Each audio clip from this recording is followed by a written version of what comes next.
तो नमस्कार दोस्तों, सभी इस चैनल को लाइक शेयर एंड सब्सक्राइब करें। डीसी जनरेटर और दिष्ट धारा जनरेटर इस चैप्टर के बारे में आज आपको पढ़ाएंगे। हाँ नमस्कार। आज देखो जनरेटर क्या होता है कि जनरेटर के बारे में देखो। यांत्रिक ऊर्जा को विद्युत ऊर्जा में बदलने वाली मशीन को क्या कहते हैं? जनरेटर कहते हैं, जनरेटर कहते हैं। यदि जनरेटर डीसी डायरेक्ट करंट पैदा करते हैं तो वो डीसी जनरेटर कहलाता है, और एसी करंट पैदा करते हैं तो वो अल्टरनेटर कहलाता है। जनरेटर दो प्रकार के होते हैं, एक तो डीसी जनरेटर और एक एसी जनरेटर। डीसी जनरेटर तो को होता है जो डीसी पैदा करता है, और एसी जनरेटर वो होता है जो एसी करंट पैदा करता है। और जो छोटे आकार के डीसी जनरेटर होते हैं उनको क्या कहते हैं? डायनामो कहते हैं। डीसी जनरेटर या डायनामो फैराडे के विद्युत चुंबकीय जो प्रेरण का सिद्धांत है उसके ऊपर आधारित होता है।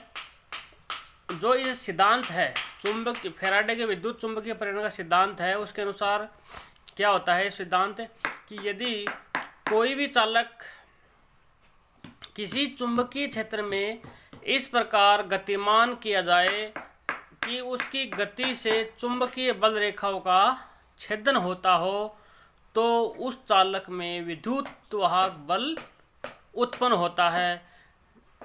यह फैराडे का विद्युत चुंबकीय प्रेरण का सिद्धांत कहलाता है। और जिस विधि से डीसी जनरेटर में विद्युत वाहक बल पैदा होता है वह गतिज कहलाती है। अब अगला है फ्लेमिंग का दायां हाथ नियम, फ्लेमिंग्स राइट हैंड रूल्स। अब देखो डायग्राम का दायां हाथ का नियम क्या कहता है? आपका जो दाहिना हाथ है उसको जो डायग्राम है उसके अकॉर्डिंग कर लीजिए। उसके अकॉर्डिंग जो आपका थंब है वो किसको दर्शाएगा? अंगूठा है वो बल की दिशा को दर्शाता है। दाएं हाथ के अंगूठे का जो चिन्ह है, अंगूठे का जो दिशा है वो किसको दर्शाएगा? जो बल है बल की दिशा को दर्शाएगा। और जो दाएं हाथ की जो अब दो उंगलियां बची है, पहली दो उंगलियां वो तीनों ने एक बार परस्पर कर लेते हैं समकोण त्रिभुज के ऊपर, और जो दो उंगलियां बची है वो अंगूठा चालक की दिशा न बताएगा, और जो पहली उंगली है वो चुंबकीय क्षेत्र की दिशा, डायरेक्शन ऑफ फील्ड। और जो तीसरी है वो बताएगी आपको पहली उंगली चुंबकीय क्षेत्र दिशा को, दूसरी जो बीच वाली उंगली है वो चालक के प्रेरित विद्युत वाहक बल की दिशा बताएगी आपको। यह है फ्लेमिंग का दाएं हाथ का नियम। अब डीसी जनरेटर होता है, उसके मुख्य भाग कौन कौन से हैं? डीसी जनरेटर के मुख्य भाग है बॉडी। ये देखो डायग्राम बनाया हुआ है सामने। ये डीसी जनरेटर की बॉडी होती है। पहला पार्ट होता है डीसी जनरेटर का बॉडी। मशीन के बाह्य भाग को बॉडी या योक कहते हैं। जो मशीन होती है, मोटर होती है, उसके बाहर के जो पार्ट होता है बॉडी होती है उसको बॉडी या योक कहते हैं। ये कास्ट आयरन या कास्ट स्टील से बनाई होती है, और ये मशीन के सभी भागों को सुरक्षित रहते हैं। सारे मशीन के इसके अंदर जो जनरेटर होते हैं उसके सारे पार्ट इसी बॉडी के अंदर सुरक्षित होते हैं, और साथ साथ में चुंबकीय बल रेखाओं के लिए पथ प्रदान करती है। जो ये डायग्राम दे रखा है ये पूरा बॉडी मशीन की बॉडी का है, बाहरी आवरण। अब उसके बाद में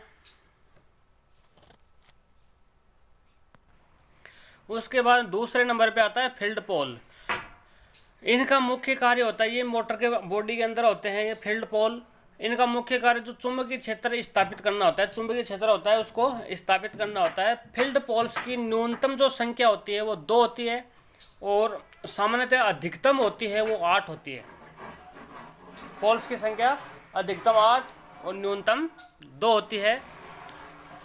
और ये लेमिनेटेड कास्ट स्टील या एनील्ड स्टील से बनाए जाते हैं। अब उसके बाद तीसरा पार्ट होता है आर्मेचर।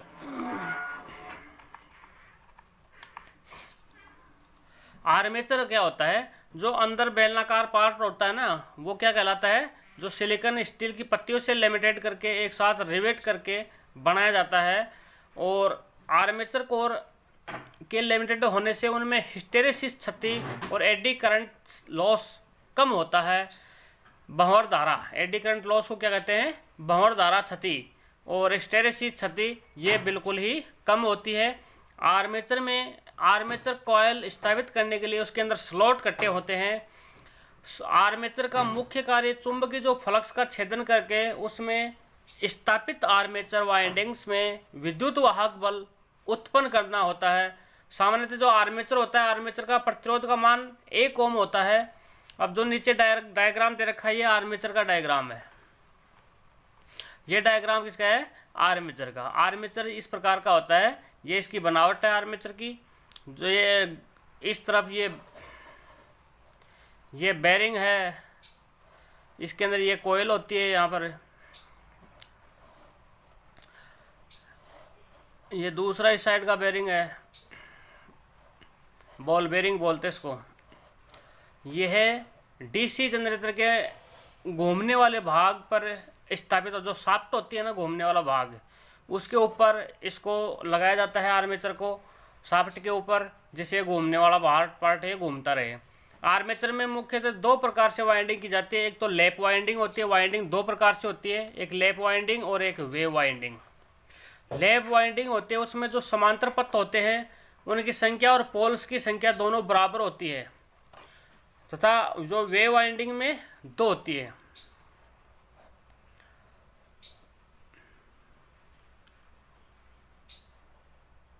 ये इस प्रकार की वाइंडिंग है। जो पहली वाइंडिंग है, एक के ऊपर एक वाइंडिंग चल रही है नहीं, इस प्रकार से, ये लैप वाइंडिंग है। और दूसरी है ये वेव वाइंडिंग है, इस प्रकार से। ये लैप वाइंडिंग, ये वेव वाइंडिंग।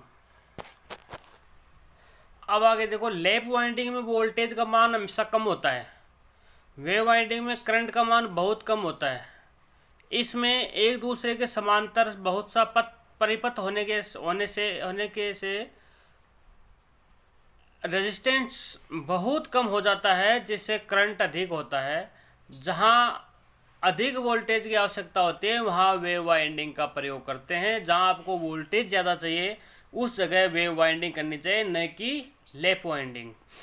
अब जो ईएमएफ है, विद्युत वाहक बल, उनको ज्ञात करने के लिए किस प्रकार, ब्रशों की संख्या बट्टे पथों की संख्या। अब ब्रश कितने हैं उसके अंदर, आर्मेचर के अंदर, वो बटे उसके अंदर पथ कितने हैं, समांतर पथ है, उनकी संख्या। वेव वाइंडिंग में पथों की संख्या 2 होती है हमेशा।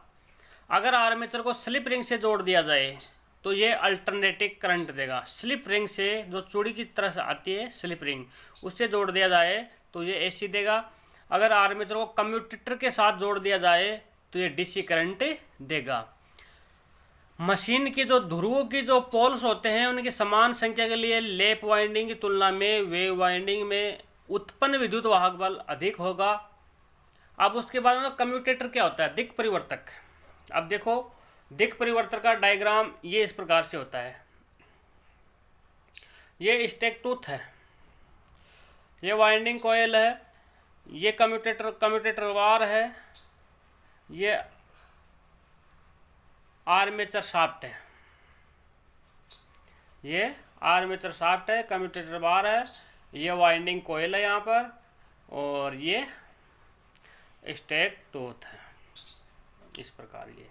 ये यहाँ स्टेक टूथ है, ये वाइंडिंग कॉयल है, ये कम्यूटेटर बार है इस प्रकार का, जो ये आर्मेचर शाफ्ट है। कम्यूटेटर में क्या होता है कि कम्यूटेटर जो सेगमेंट के साथ माइका इंसुलेशन लगा होता है, कम्यूटेटर होता है सेगमेंट के साथ, इसके कम्यूटेटर सेगमेंट के बीच में माइका का इंसुलेशन लगा होता है। माइका कॉइल के सिरों को कम्यूटेटर सेगमेंट पर जोड़ने की प्रक्रिया को कम्यूटेटर सेक्शन कहते हैं। जो कॉइल होती है उसके सिरों के ऊपर कम्यूटेटर सेगमेंट होता है, उनको जोड़ने की जो प्रक्रिया होती है उसे कम्यूटेटर सेक्शन कहते हैं। ये हार्ड ड्रोन तांबे की मोटी पत्तियाँ सेगमेंट, मोटी पत्तियों क्या कहते हैं, सेगमेंट्स को बेकेलाइट के आधार पर कस दिया जाता है। जो बेकेलाइट का बेस बनाया जाता है, आधार, उसके ऊपर इनको कस दिया जाता है। पत्तियों सेगमेंट्स के बीच में अभ्रक माइका भरा होता है। कम्यूटेटर को आर्मेचर शाफ्ट पर स्थापित किया जाता है। जो आर्मेचर की शाफ्ट होती है उसके ऊपर कम्यूटेटर को स्थापित किया जाता है, लगाया जाता है। इसका मुख्य कार्य आर्मेचर कॉइल में उत्पन्न विद्युत वाहक बल को डीसी के रूप में प्रदान करना। इसे खंडित वलय भी कहते हैं। इसे क्या कहते हैं? स्प्लाइट रिंग या खंडित वलय भी कहते हैं।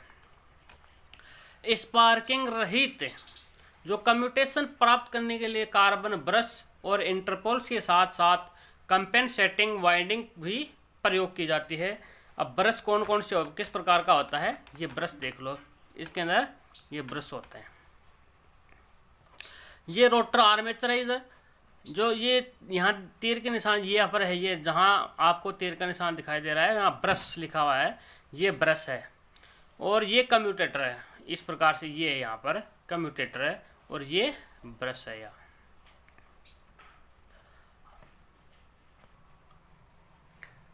ब्रश कार्बन का बना होता है। बड़ी क्षमता के जो जनरेटर में ब्रश तांबा और कार्बन के मिश्रण का बनाया जाता है। जो कार्बन के बने ब्रश नरम और सब लुब्रिकेटिंग होते हैं, ऑटोमेटिक अपने आप लुब्रिकेंट हो जाते हैं, चकना हो जाते हैं, तथा उनका तापमान गुणांक ऋणात्मक होता है। ब्रश के द्वारा ही करंट बाहरी परिपथ को भेजा जाता है। ब्रश के द्वारा ही जो करंट उत्पन्न होता है उसको बाहरी परिपथ को भेजा जाता है। उच्चतम क्षमता प्राप्त करने के लिए ब्रश को चुंबकीय उदासीन अक्ष पर होना चाहिए। कार्बन ब्रश का धारा जो घनत्व होता है वो 5 एम्पियर प्रति स्क्वायर मीटर रखा जाता है। जो कार्बन ब्रश होता है उसका धारा घनत्व है, करंट डेंसिटी 5 एम्पियर प्रति स्क्वायर मीटर, यानी 1 स्क्वायर मीटर के अंदर 5 एम्पियर करंट होती है। ये धारा घनत्व कहलाता है। यदि लोड करंट बढ़ जाए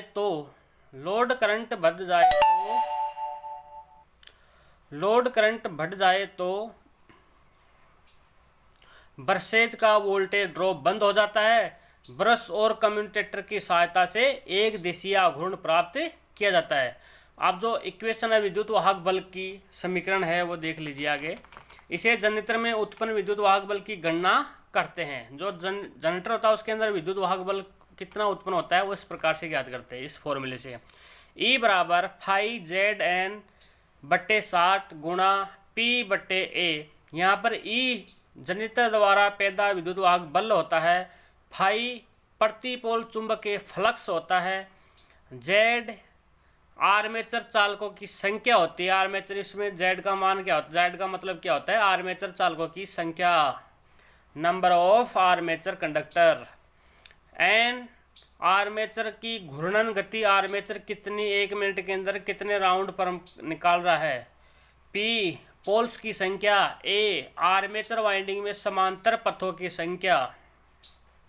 डीसी जनरेटर के घूर्णन की दिशा परिवर्तित करने से करंट प्रवाह की दिशा बदल जाती है। अब जो डीसी जनरेटर होते हैं इनका क्लासिफिकेशन आगे की क्लास के अंदर। ठीक है दोस्तों, धन्यवाद। आज की क्लास यहीं पर ख़त्म करते। अगली क्लास, आगे क्लास रेगुलर इसी के बाद चलेगी। ठीक है, धन्यवाद। इस चैनल को ज़्यादा सब्सक्राइब और शेयर करें।